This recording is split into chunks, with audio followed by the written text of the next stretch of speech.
Bienvenidos a Mente Abierta. En las investigaciones de John Keel sobre fenómenos ovni, llegó al tema como un escéptico. Hizo un estudio de todos los fenómenos extraños que pudo encontrar. A medida que nos acercamos a nuestro propio tiempo, es muy interesante ver cómo los fenómenos aéreos imitan nuestra propia tecnología más reciente, y sin embargo de una manera que parece no verse obstaculizada por las mismas leyes de la física con las que tenemos que lidiar. Así que comencemos con el gran misterio de la aeronave de 1896. No es que los dirigibles fueran algo nuevo en aquellos tiempos. Sin embargo, sí eran bastante primitivos, bastante frágiles y limitados en términos de velocidad, carga útil y confiabilidad. Por lo general, un caballero entre comillas aristocrático, pequeño, de piel oscura y ojos oscuros, aparecía en un área inmediatamente antes o inmediatamente después de un colgajo ovni. Ten en cuenta que esto fue antes de que Hollywood tomara el tema y lo cambiara por completo. Estos hombres misteriosos o agentes de prensa eligieron cuidadosamente a los mejores chicos falsos entre comillas, que en su nombre difundirían razones aparentemente plausibles de los fenómenos que obviamente sabían que estaban a punto de ocurrir y que ya habían tenido lugar justo en el momento. Los avistamientos no solo se limitaron a las aeronaves, también se informaron de extraños objetos luminosos y naves con forma de cigarro. Las tripulaciones de los barcos veían esferas brillantes. Estos discos y ruedas, entre comillas, con destino al océano aparentemente, concentraron sus actividades alrededor de las costas de Japón y China durante los años 90, pero también se vieron en Europa. Durante el periodo inicial, y luego de un aumento de avistamientos y la adición de mutilaciones de ganado a la mezcla, comenzó otra fase: los explicadores y estafadores, entre comillas. Aquí era común ver informes de periódicos falsos, a menudo creados por periodistas frustrados que no habían tenido suerte de obtener alguna historia genuina, y a veces simplemente personas que querían sus 15 minutos de fama.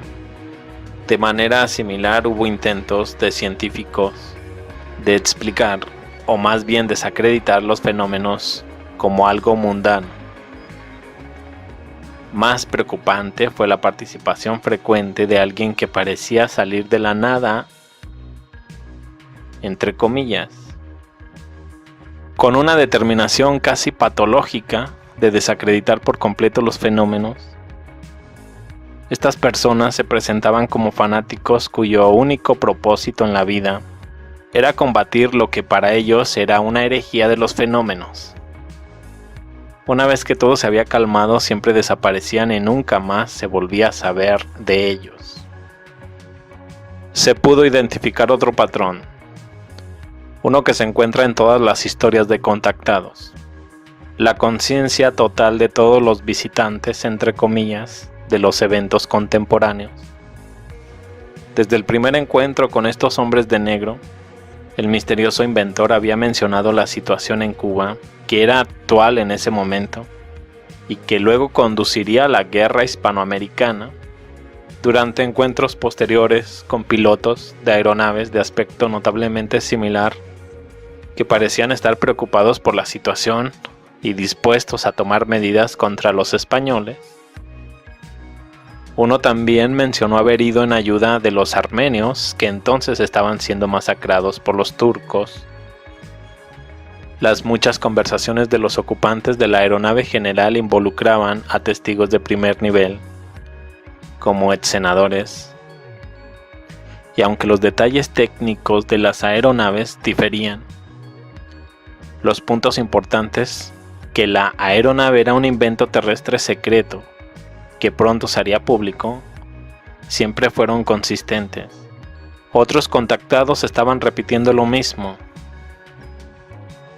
Otros factores comunes de los avistamientos son los informes de potentes balizas o reflectores que los objetos voladores usaron para rociar una luz cegadora sobre el suelo por los que pasaron. Esta es otra cosa que aparece repetidamente en los informes de ovnis modernos y se ha convertido en un estándar de facto en las series y películas de televisión de ovnis de Hollywood. Incluso se descubrieron artefactos que supuestamente fueron arrojados desde las aeronaves, con varios mensajes de los ocupantes, muchos de los cuales repitieron nuevamente la naturaleza terrestre de la construcción de esta aeronave y la intención de revelarla al mundo muy pronto, junto con lo que solo se puede describir como una tontería. Este factor sin sentido apunta a otro tema familiar. A algunos de los contactados se les diría cosas ridículas que desacreditarían no solo a ellos, sino a todo el misterio. Sabiendo cómo pensamos y cómo buscamos las consistencias, los ultraterrestres tuvieron cuidado de sembrar inconsistencias a su paso y organizaron algunas acrobacias escandalosas, como cantar en voz alta mientras volaban sobre tejas o tocar un fonógrafo u otro instrumento por los cielos. Los periódicos gritaron y se burlaron de la historia.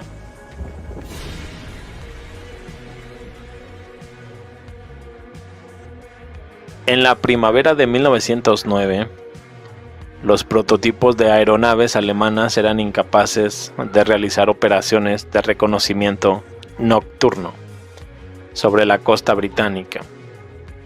Y sin embargo,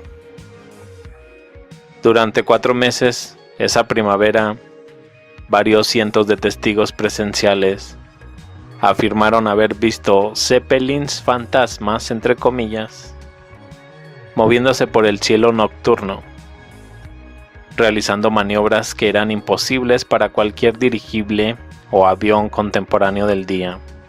Varias personas afirmaron haber visto esta misteriosa aeronave a corta distancia, escuchando sus motores, zumbando y observando su bolsa de gas en forma de cigarro y su deslumbrante reflector.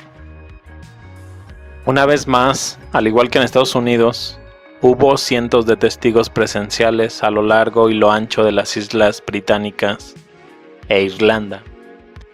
Charles Ford señaló que las luces en el cielo se habían reportado con frecuencia, simultáneamente desde lugares que estaban muy alejados. Esta vez no hubo un agente de prensa, entre comillas, o inventor misterioso que actuara como catalizador. Sin embargo, justo antes del susto de las aeronaves de 1908, los periódicos de Londres publicaron por entregas la novela H.G. Wells, La guerra en el aire, del video que acabo de publicar, una novela de ciencia ficción que mostraba aeronaves arrasando Nueva York con bombas lanzadas desde el cielo. Los medios de comunicación estaban ocupados, fomentando el pánico masivo.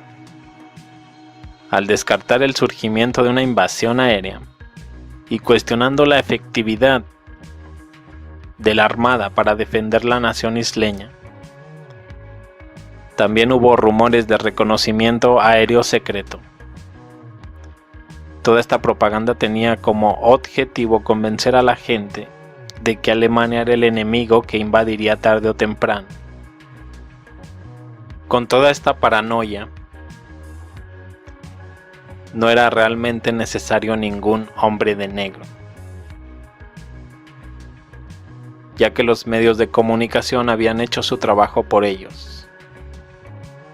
Lo verdaderamente asombroso es que en lugar de informes de pilotos de prueba, en su mayoría amigables y excéntricos, y su tripulación, que fueron vistos en Estados Unidos. Los avistamientos en el Reino Unido presentaron personajes de aspecto alemán, y aparentemente artefactos alemanes también fueron arrojados desde las aeronaves.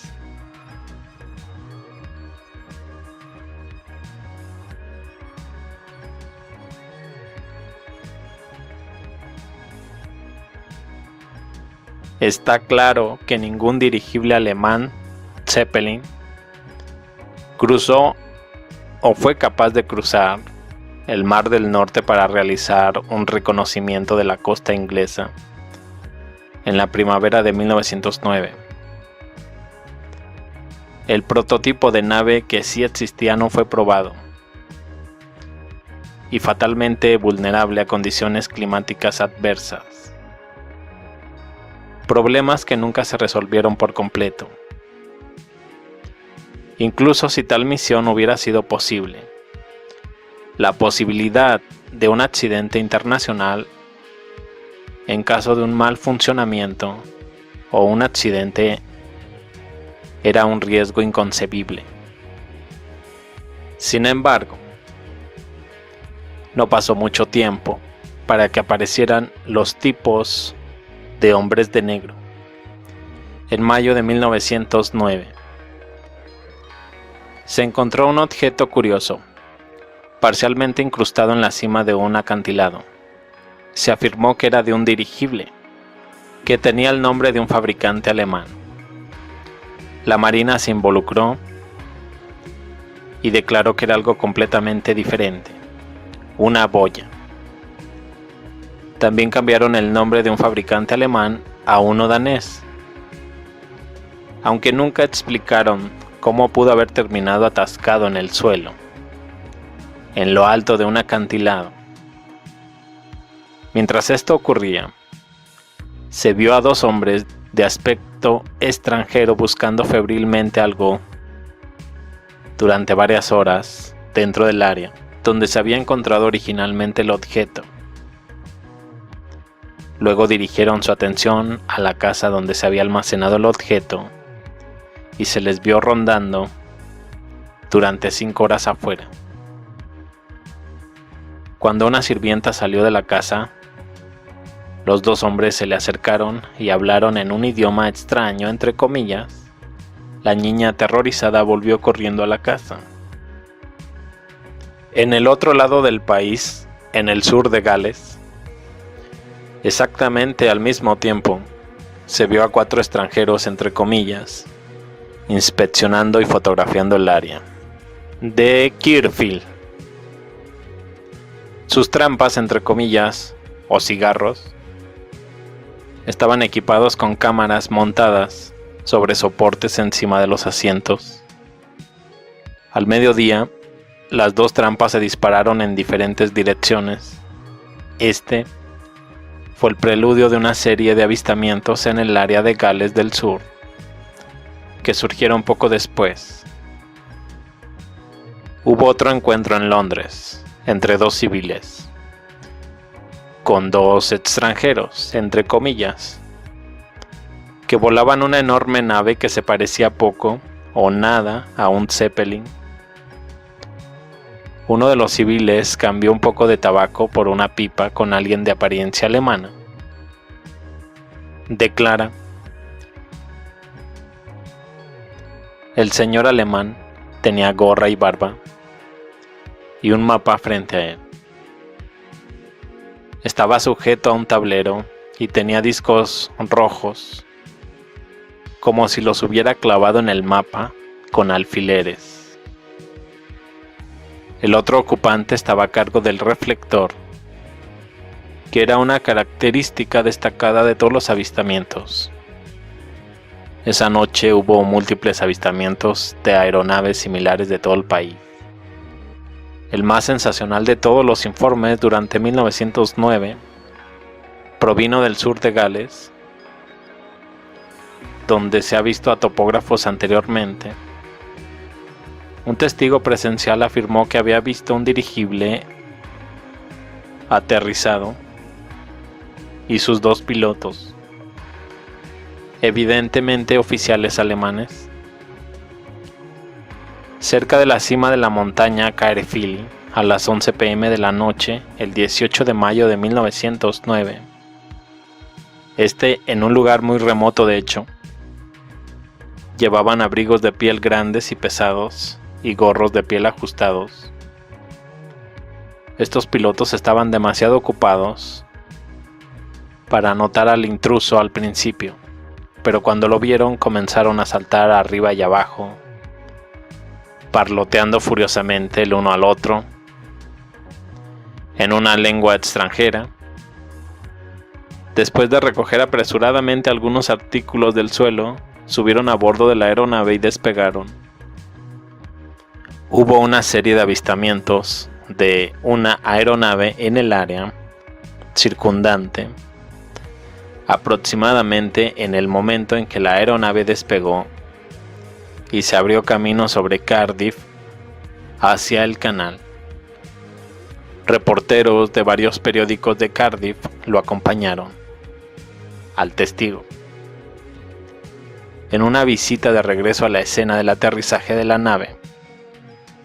Lo esperaba una hendidura de 16.4 metros de largo en el suelo duro, como si una reja de arado o algún artilugio tan duro hubiera sido dibujado a través de él. La hierba pisoteada y toda una colección de papeles rotos y otros objetos estaban esparcidos alrededor. Entre estos se encontraban recortes de periódicos que contenían referencias a aeronaves y al ejército alemán, incluido uno con un titular que decía "Guerra en el aire", entre comillas. El gobierno nombra un comité de expertos,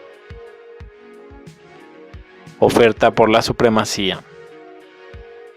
Otro recorte del Telégrafo de Londres contenía referencias al Kaiser alemán, subrayando la connotación de que la aeronave contenía espías extranjeros, esparcidos por la hierba. Había pequeños trozos de papel azul, con una masa de cifras y letras del alfabeto formadas en un estilo claramente diferente al de la caligrafía inglesa promedio, junto con una cantidad de papel pulposo de papel maché y la tapa de una lata de pulimento para metales. Otro trozo de papel contenía el membrete de una firma de corredores de bolsa de Londres, cortado por la mitad, en el que se leía con las palabras escritas a máquina: "Centros provisionales. Tenga la seguridad de que no. La más plena confianza. Esta carta está ampliamente justificada". Poco después, un portavoz de la firma de corredores de bolsa de Londres negó todo conocimiento del misterio de la aeronave y no pudo explicar cómo había aparecido su papel de cartas en la guarida de la nave de miedo, entre comillas. El jefe de la firma dijo que reconoció las palabras que se encuentran en la carta y agregó: "Son de una carta que envía varios corresponsales en Gales. Tengo varios amigos en Gales que han obtenido patentes de aeronaves, pero no sé nada de ese asunto. Aquí nuevamente vemos la notable familiaridad y preocupación del fenómeno con los eventos actuales. Esta vez, sin embargo, hubo claramente un elemento siniestro de evidencia incriminatoria involucrada". Después del 21 de mayo, los informes comenzaron a secarse y luego llegó la fase de explicadores y estafadores, entre comillas.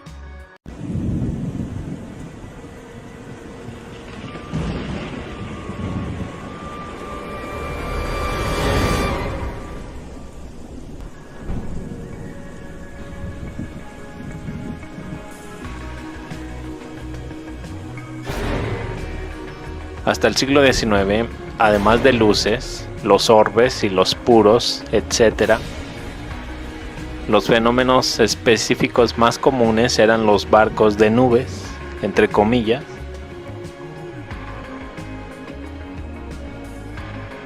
Es en 1896, el fenómeno cambió con la llegada del gran misterio de la aeronave.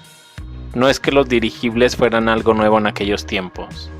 Sin embargo, sí eran bastante primitivos, bastante frágiles y limitados en términos de velocidad, carga útil y confiabilidad. Estos casos no son ampliamente conocidos y han sido poco investigados. Algunos de los encuentros con los contactados tuvieron lugar simultáneamente a cientos de millas de distancia. Muchos de los avistamientos de aeronaves tuvieron lugar el mismo día, en docenas de áreas muy dispersas, lo que indica que toda una armada de estos objetos debe haber estado en el aire en ese momento. Los avistamientos no solo se limitaron a las aeronaves, también se informaron de extraños objetos luminosos y naves con forma de cigarro. Las tripulaciones de los barcos veían esferas brillantes y máquinas con forma de platillo que se elevaban del agua y se alejaban volando mientras los hermanos Wright todavía estaban en planeadores. Durante el periodo inicial, y luego de un aumento de avistamientos y la adición de mutilaciones de ganado a la mezcla, comenzó otra fase: los explicadores y estafadores, entre comillas. Aquí era común ver informes de periódicos falsos, a menudo creados por periodistas frustrados y a veces simplemente personas que querían sus 15 minutos de fama. De manera similar hubo intentos de científicos de explicar, o más bien desacreditar, los fenómenos como algo mundano. En la primavera de 1909, los prototipos de aeronaves alemanas eran incapaces de realizar operaciones de reconocimiento nocturno sobre la costa británica. Y sin embargo, durante 4 meses, esa primavera, varios cientos de testigos presenciales afirmaron haber visto zeppelins fantasmas, entre comillas, moviéndose por el cielo nocturno, realizando maniobras que eran imposibles para cualquier dirigible o avión contemporáneo del día. Una vez más, al igual que en Estados Unidos, hubo cientos de testigos presenciales a lo largo y lo ancho de las islas británicas. También hubo rumores de reconocimiento aéreo secreto. Toda esta propaganda tenía como objetivo convencer a la gente de que Alemania era el enemigo que invadiría tarde o temprano. Luego la historia toma un giro aún más extraño. Un intrépido reportero descubre un taller de 30 metros de largo, aislado en un denso bosque, en la finca de John P. Gough, un famoso conferencista sobre la templanza, que estaba a 6 millas de Worcester. Allí encontró a 14 hombres de la Morgan Construction Company de Worcester trabajando en alguna ocupación secreta, entre comillas. Paul B. Morgan, director de la empresa de construcción, era un amigo cercano de Wallace Tillinghast, el autoproclamado inventor de la aeronave. Mientras el reportero avanzaba por el bosque para hacer un reconocimiento, fue capturado por algunos de los hombres empleados en la finca, llevado ante un juez y multado por transgresión. Este hombre, Wallace Tillinghast, tiene una página en Wikipedia y es citado como el responsable de un avistamiento, un engaño de avión a principios del siglo XX. De hecho, todos los incidentes que relató aquí ahora se presentan como engaños porque no apoyan la agenda moderna de visitantes al espacio extraterrestre. De vuelta en el rancho, los avistamientos continuaron y Tillinghast estuvo bajo aún más presión, pero se negó a hablar. Su casa fue sitiada por reporteros. El Journal, el Rhode Island, el Providence comentaban: en la puerta de su lugar de trabajo y en su casa es vigilado de cerca por hombres misteriosos, entre comillas. Aparte de una entrevista solitaria que no reveló nada nuevo, aparte de las mismas afirmaciones extravagantes, no pasó nada más. Hasta que el 30 de diciembre un portavoz, en forma de William Hunt, declaró que la máquina se exhibiría públicamente en el Boston Aero Show, previo para la semana del 16 al 23 de febrero de 1910. Los avistamientos cesaron. Tillinghast volvió al olvido. La maravillosa aeronave nunca fue revelada al público y lo que haya en el taller de 100 pies todavía puede estar allí. Lo que distingue este episodio de los anteriores es la obvia participación central de los humanos en la trama. Tillinghast era tanto agente de prensa como un misterioso inventor, aunque no tan misterioso. Sería muy fácil descartar este evento como un engaño completo, como lo ha hecho casi todo Internet, pero nadie se benefició. Tillinghast seguía insistiendo en hacer sus afirmaciones engañosas, incluso cuando su vida había cambiado por completo. La abundancia de relatos de testigos oculares muestra que hubo algo en el cielo durante esos 10 días durante Navidad de 1909. Es igualmente fácil especular sobre lo que realmente les sucedió a Tillinghast y Morgan. La intensa fijación moderna en los extraterrestres y su tecnología de tuercas y tornillos elimina con éxito toda la participación humana y no tan humana en los llamados fenómenos ovni. Constantemente se nos asegura que no estamos solos, entre comillas, y que hay extraterrestres entre nosotros. Que todo lo atribuible a la antigua civilización perdida, e incluso nuestra propia existencia, se la debemos a los extraterrestres antiguos, entre comillas. ¿Qué pasa con todos estos misteriosos tipos de aspecto extranjero y sus asociados? ¿Qué pasa con los agentes de prensa que más han sido responsables de dar el pistoletazo de salida a lo largo de los siglos? Ha sido muy fácil secuestrar el tema de los hombres de negro y presentarlos como salvadores del mundo no reconocidos, con sus compañeros de perros parlantes, porque todos hemos sido condicionados. Quizás todo es una distracción, como lo dijo Spielberg, es lo que el público espera.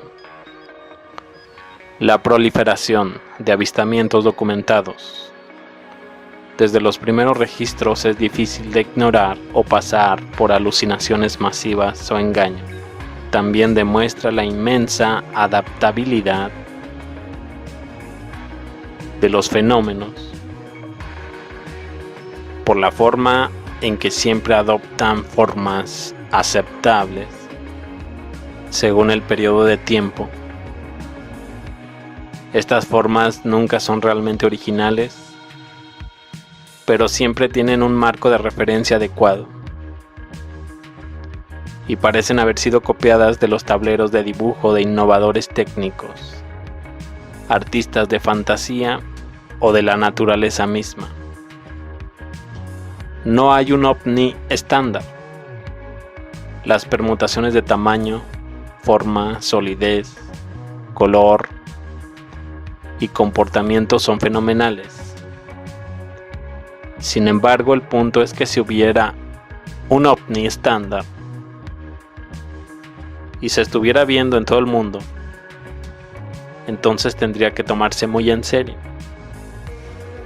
Los cometas y meteoritos son visitantes frecuentes y muchos de ellos incluso parecen ser naturales entre comillas, pero muchos de ellos no lo son. Ha habido aletas entre comillas de bolas de fuego verdes y otros objetos ardientes que realizan una acción evasiva antes de estrellarse contra el suelo. Como se mencionó anteriormente, todo tipo de cosas entre comillas perfectamente ordinarias simplemente caen del cielo. Pequeñas piedras, rocas y guijarros se han materializado dentro de las habitaciones,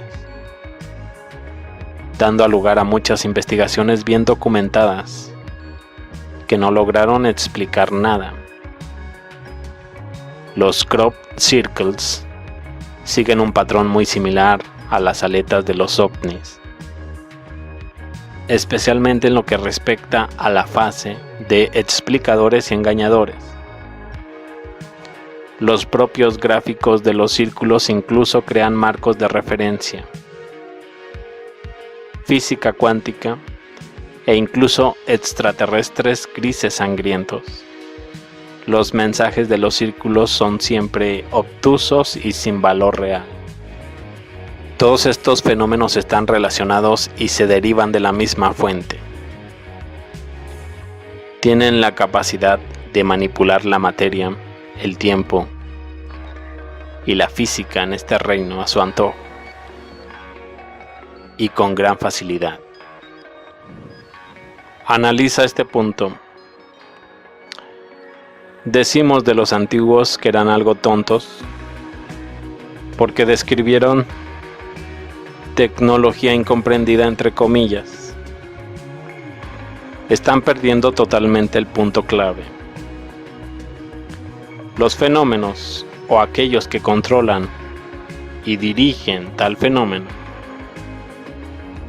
diseñaron estas reacciones deliberadamente, exactamente de la misma manera en que el misterioso inventor creó un marco de referencia para los avistamientos de aeronaves de 1896 en Estados Unidos. De la misma manera que los medios británicos crearon un marco de referencia, la invasión alemana, en 1909, y la forma en que Tillinghast fue manipulado para que hiciera lo mismo en Estados Unidos, más tarde ese mismo año. Ahora cada vez que vemos una manifestación aérea de este fenómeno, lo etiquetamos como aliens, entre comillas, porque ese es el marco de referencia en el que hemos sido condicionados. Siempre que escuchamos que alguien ha estado en algún encuentro cercano con el fenómeno en forma de entidades, entre comillas, lo etiquetamos como abducción extraterrestre, entre comillas. Y el fenómeno obliga con laboratorios pseudomédicos a bordo de una nave espacial y extraterrestres grises vestidos como doctores. No hace muchos años los marcos de referencia habrían sido las hadas, un meteoro, las personas pequeñas, un cometa, etc. Al igual que en El Mago de Oz, entre comillas, tenemos que correr el telón y ver quién está moviendo los hilos que guían estas manifestaciones. Por mientras, aquí dejamos el tema, pero lo continuamos más adelante. Yo me despido. Solo espero puedas ayudarme compartiendo el video, comentándolo y dejándome un like. Hasta luego.